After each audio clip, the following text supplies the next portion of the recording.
ஆனால் என்னை பொறுத்த வரைக்கும் நிறைய பெரிய தொழிலதிபர்கள்லாம் எனக்கு தெரிஞ்சு என்கிட்ட ரெகுலராக கஸ்டமர்லாம் இருக்காங்க, கிளைண்ட்டாக இருக்காங்க. வருஷத்துக்கு ஏதாவது ஒரு கோயில் நம்ம சொன்னால் நமக்காக போவாங்க, அவங்களுக்காக போக மாட்டாங்க, சொல்லிகிட்டே போவாங்க. செல்வியனா நீங்கள் சொல்கிறீங்க, நாங்கள் போகிறேன், ஆனால் எனக்கு என் குலதெய்வம் தவிர வேறு எதுவுமே எனக்கு செட் ஆகாது, கோச்சுக்குவோம், என்கிட்ட என் மேலே கோபம் ஆகிடும். நான் எந்த கோயிலுக்கு வேணுமோ நீங்கள் போகிறேன், அந்த விபூதி கூட நான் வாங்க மாட்டேன், ஃபோட்டோ கூட வாங்க மாட்டேன், எங்கள் வீட்டில் குலதெய்வ படத்தை தவிர வேறு எதுவுமே இருக்காது. நாங்கள் எந்த கோயிலில் போனாலும் சாமியை குலதெய்வமாக நினச்சி கும்பிடுவோம், வந்துடுவோம். ஆனால் அவங்களோட வெற்றியெல்லாம் பார்த்தா பிரமிப்பாக இருக்கும். சிலர் எனக்கு தெரிஞ்சு மாதம் குலதெய்வத்துக்கு போகிறவங்களாம் இருக்காங்க.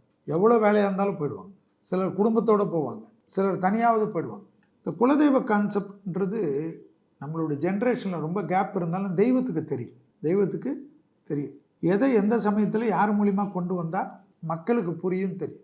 ரகங்கள் பலவிதம், ஒவ்வொன்றும் உலகத்தரம். தமிழக உற்பத்தியில் உங்கள் அனுஜ் டைல்ஸ்.